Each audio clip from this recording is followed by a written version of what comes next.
नमस्कार सभी साथियों को, जय हिंद, वंदे मातरम। उम्मीद करते हैं कि आप लोग बहुत ही अच्छे होंगे। आपके मध्य में हम लेकर के उपस्थित हो चुके हैं महत्वपूर्ण प्रश्नों की श्रृंखला को, जो आपके लिए आगामी 2026 परीक्षा के लिए TGT, PGT, GIC, GDC, assistant professor, UGC NET, BPSC, KVS, NVS इत्यादि सभी प्रतियोगी परीक्षाओं में महत्वपूर्ण साबित होंगे।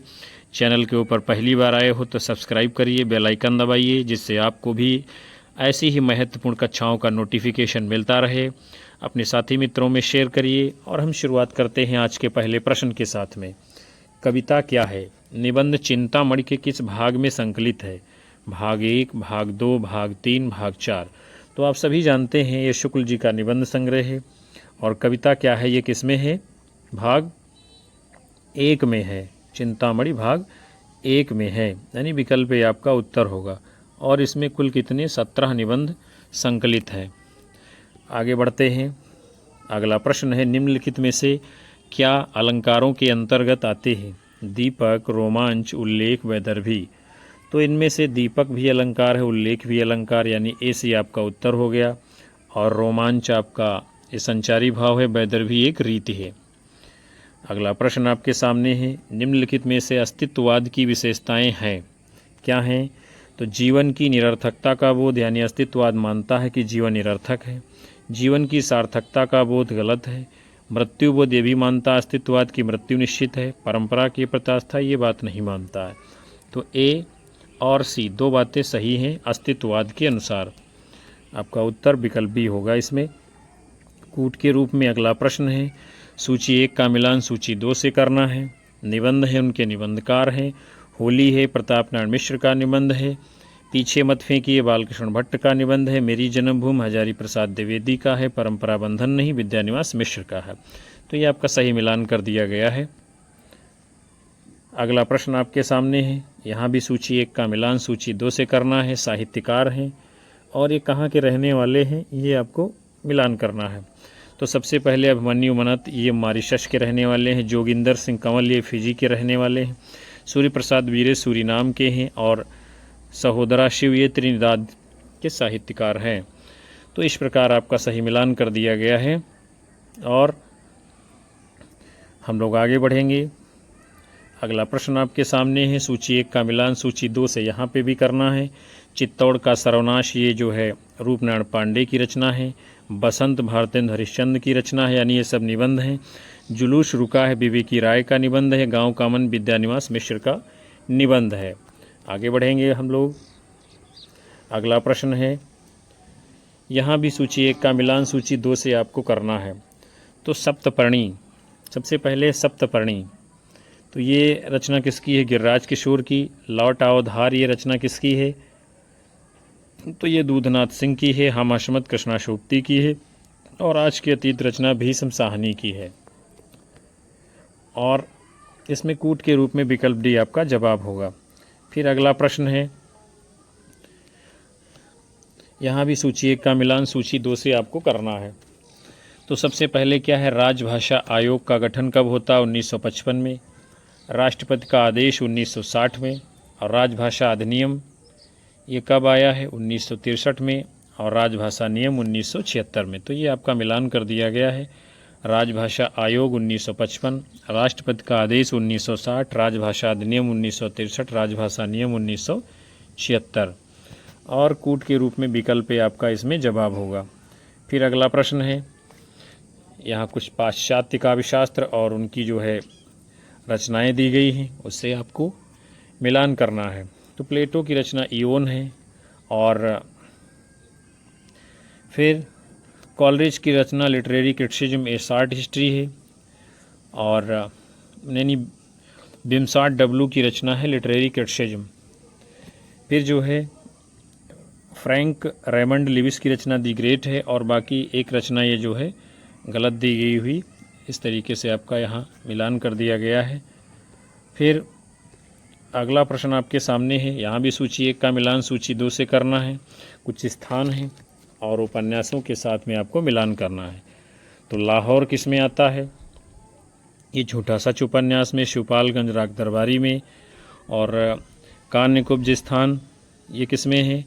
बाणभट्ट की आत्मकथा उपन्यास में, और अमृतसर उसने कहा था कहानी में स्थान आता है। तो ये रहा आपका सही मिलान, और कूट के रूप में आपका विकल्प ए इसमें उत्तर होगा। अगला प्रश्न आपके सामने है। यहाँ कुछ उपन्यास दिए गए हैं और उनसे संबंधित बातें दी गई हैं। तो दलित जीवन पर आधारित उपन्यास कौन सा है?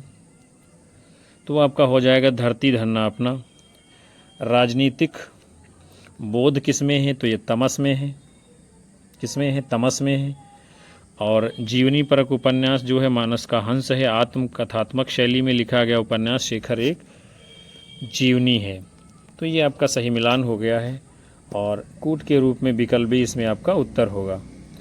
अगला प्रश्न आपके सामने है। रचनाएं हैं और रचनाकारों के साथ मिलान करना है। श्रृंगार मंजरी, ये रचना किसकी है? चिंतामणि की है। साहित्य सार रचना मतिराम की है। रस सारांश किसकी है? रस सारांश ये भिखारी दास की है। प्रेमचंद्रिका देव की है। श्रृंगार मंजरी चिंतामणि, साहित्य सार मतिराम, रस सारांश भिखारी दास, प्रेमचंद्रिका देव की है। ये आपका सही मिलान हो गया, और कूट के रूप में आपका विकल्प भी इसमें जवाब होगा। अगला प्रश्न है, निम्नलिखित में से कौन सा तत्सम शब्द नहीं है? अग्नि, भ्राता, आज्ञा, किसान, इनमें से कौन सा शब्द ऐसा है जो तत्सम नहीं है?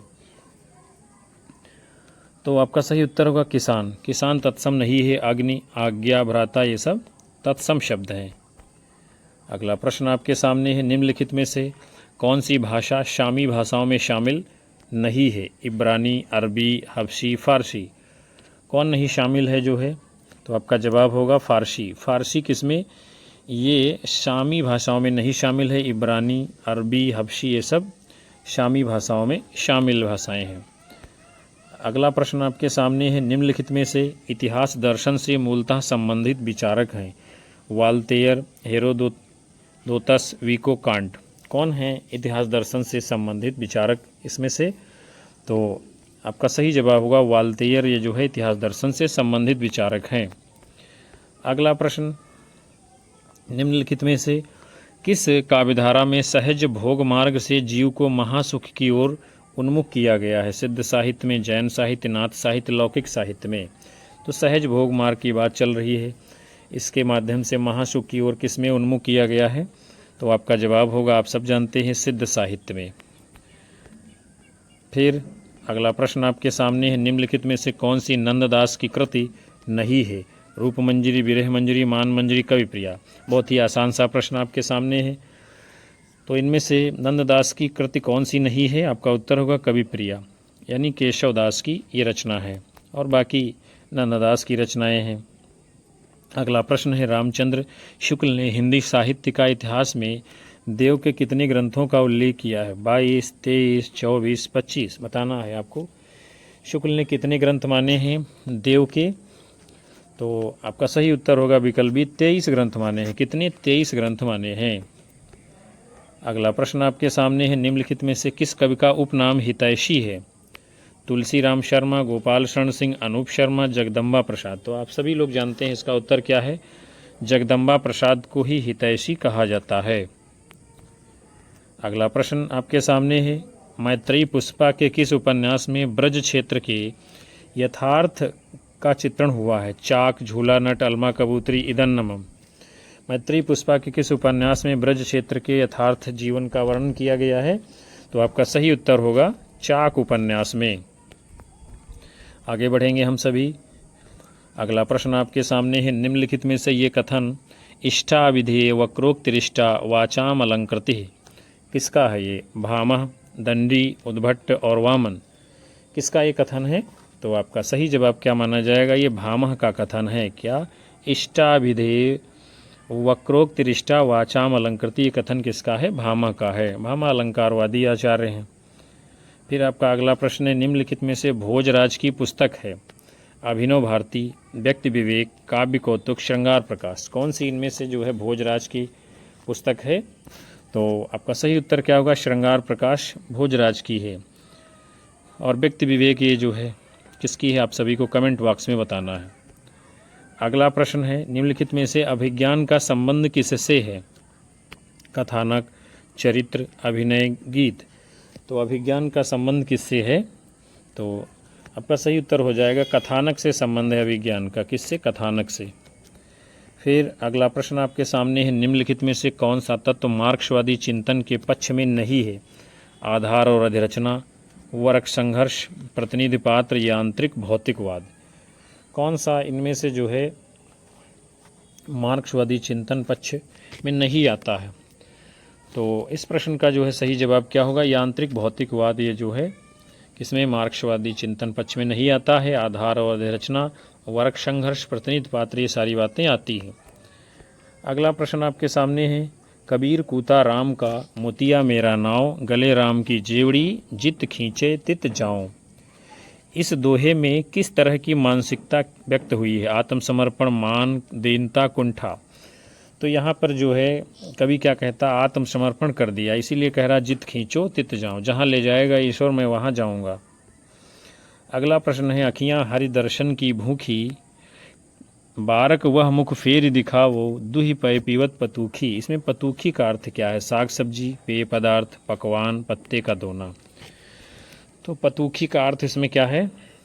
आपका सही जवाब होगा पत्ते का दोना। क्या? पत्ते का दोना। आगे बढ़ते हैं।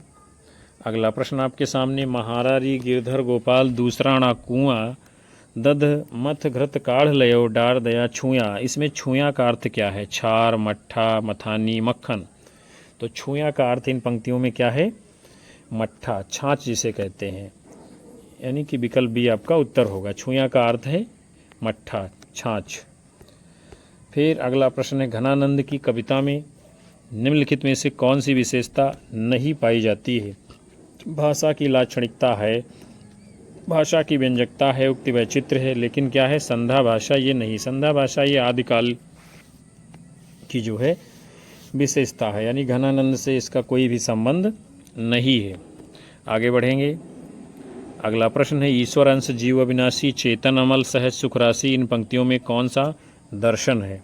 कौन सा दर्शन है? द्वैतवाद नहीं है, द्वैतवाद भी नहीं है, भेदाभेदवाद भी नहीं है। उत्तर क्या होगा? विशिष्टाद्वैतवाद। तुलसीदास की ये पंक्ति है रामचरितमानस से, और तुलसीदास का दर्शन विशिष्टाद्वैतवाद है। कौन सा? विशिष्टाद्वैतवाद।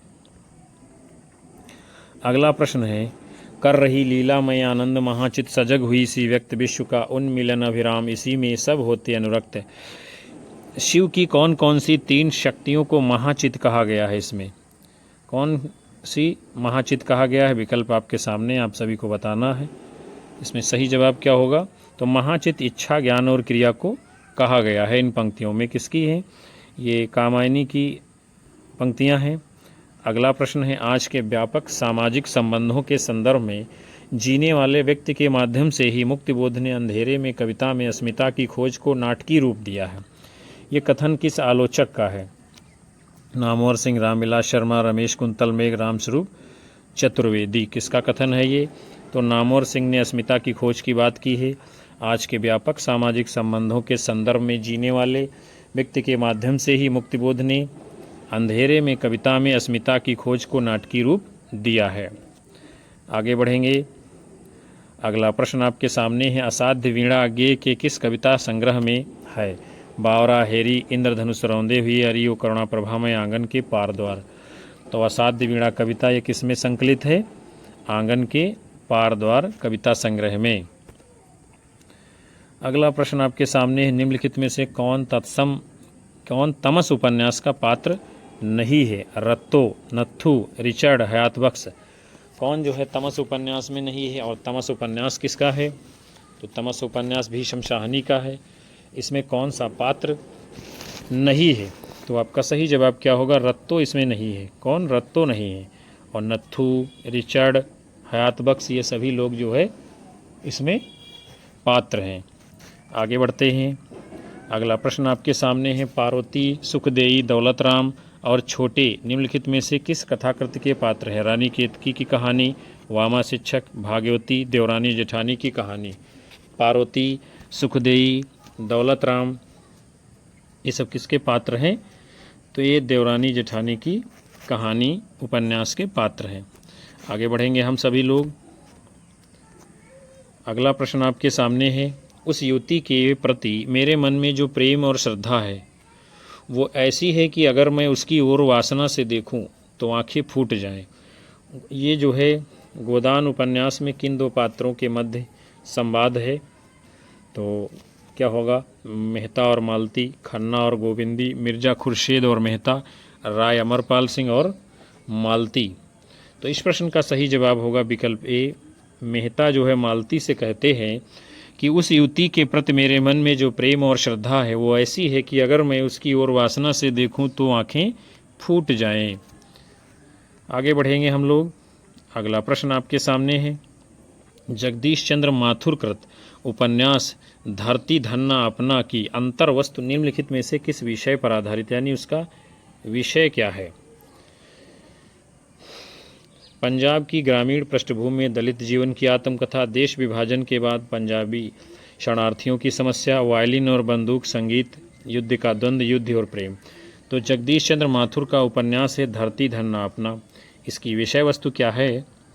तो आपका उत्तर होगा विकल्प ए, पंजाब की ग्रामीण पृष्ठभूमि में दलित जीवन की कथा है इसमें। अगला प्रश्न आपके सामने है। चंपा द्वीप किस कहानी में आया है? दुलाई वाली, पिता, आकाशदीप, गैंग्रीन। चंपा द्वीप किस कहानी में आया है? तो आपका उत्तर होगा आकाशदीप कहानी में। बुद्धगुप्त और चंपा इसके पात्र हैं और जयशंकर प्रसाद की ये कहानी है। अगला प्रश्न आपके सामने है। निम्नलिखित वाक्य किस कहानी से लिया गया है? खून का वो आखिरी कतरा जो वतन की हिफाजत में गिरे दुनिया की सबसे अनमोल चीज़ है। आहुति दुनिया का सबसे अनमोल रतन, सुभागी और मंत्र। तो आप सब जानते हैं किस कहानी का कथन है। तो आपका उत्तर क्या होगा? विकल्प भी, दुनिया का सबसे अनमोल रतन, खून का वो आखिरी कतरा जो वतन की हिफाजत में गिरे दुनिया की सबसे अनमोल चीज़ है। अगला प्रश्न आपके सामने है। लक्ष्मा किस कहानी का पात्र है? पुरस्कार, कोशी का घटवार, पिता और परिंदे। लक्ष्मा ये किस कहानी का पात्र है बताना है आप सभी को। तो आपका उत्तर क्या माना जाएगा? कोशी का घटवार शेखर जोशी की कहानी है, वहीं से ये पात्र लिया गया है। अगला प्रश्न है। अंधा युग में युयुत्सु की चिंता क्या है? युयुत्सु क्या है? एक पात्र है। अन्याय का प्रतिकार, पांडव पक्ष में चले जाने को लेकर पश्चाताप, मानव भविष्य की रक्षा, शाप मुक्ति। अंधा युग गीत नाट्य किसका? धर्मवीर भारती का।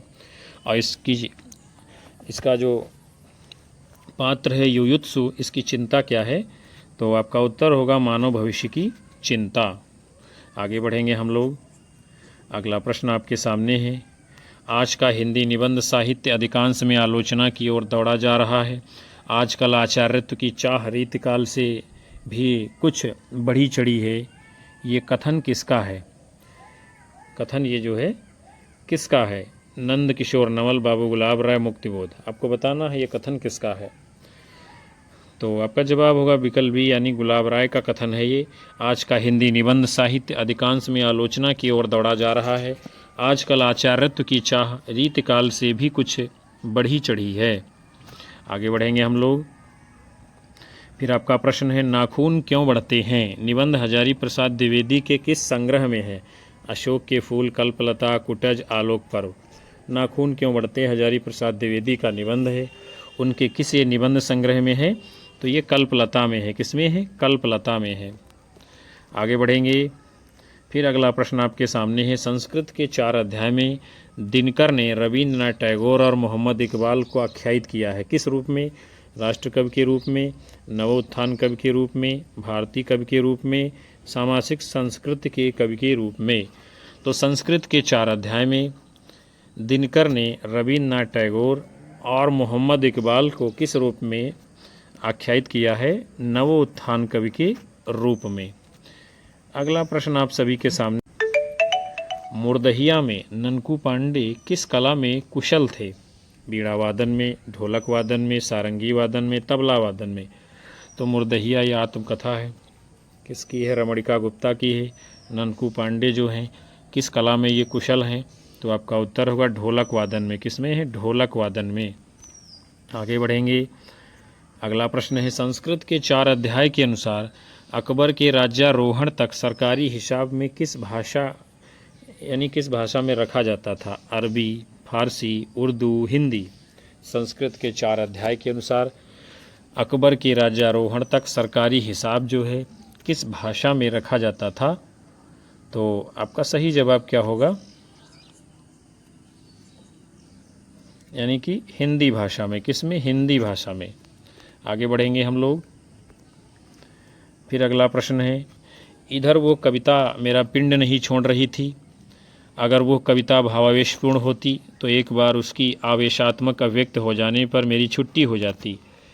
यह जो है उदाहरण किससे लिया गया है? डबरे पर सूरज का बिंब, तीसरा क्षण, हाशिए पर कुछ नोट्स, एक लंबी कविता का अंत। तो ये जो है कथानक यानी कि कथन कहाँ से लिया गया है? एक लंबी कविता का अंत से। इधर वो कविता मेरा पिंड नहीं छोड़ रही थी। अगर वह कविता भावावेशपूर्ण होती तो एक बार उसकी आवेशात्मक अभिव्यक्त हो जाने पर मेरी छुट्टी हो जाती। अगला प्रश्न आपके सामने है, रामचंद्र शुक्ल के अनुसार चंदवरदायी है। केवल कवित्व की रचयिता गलत। प्रथम हिंदी महाकवि सही है। केवल दोहा और तोमर की रचयिता गलत। व्याकरण में पारंगत सही है। तो शुक्ल के अनुसार चंदवरदायी हिंदी के प्रथम महाकवि हैं और व्याकरण में पारंगत हैं, यानी बी और डी दो बातें सही हैं। तो बी और डी किस में है? विकल्प डी में, यही आपका उत्तर है। अगला प्रश्न है, निम्नलिखित में से चतुर्भुज दास के संबंध में सही है? क्या सही है देखते हैं हम लोग। ये कुंभन दास के पुत्र थे, ये तो ठीक है। इनकी भाषा तत्सम प्रधान गलत है। इनके दो ग्रंथ मिलते हैं, ये भी गलत है। हितजू को मंगल इनकी काव्यकृति, ये सही है। तो चतुर्भुज दास कुंभन दास के पुत्र हैं और हितजू को मंगल इनकी काव्यकृति है। ए और डी दो बातें सही हैं।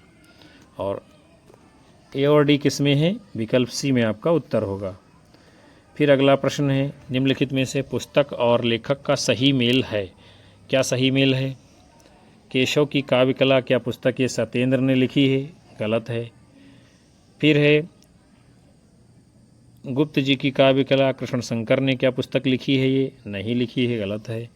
पद्माकर की काव्य साधना अखौरी गंगा प्रसाद, ये सही है।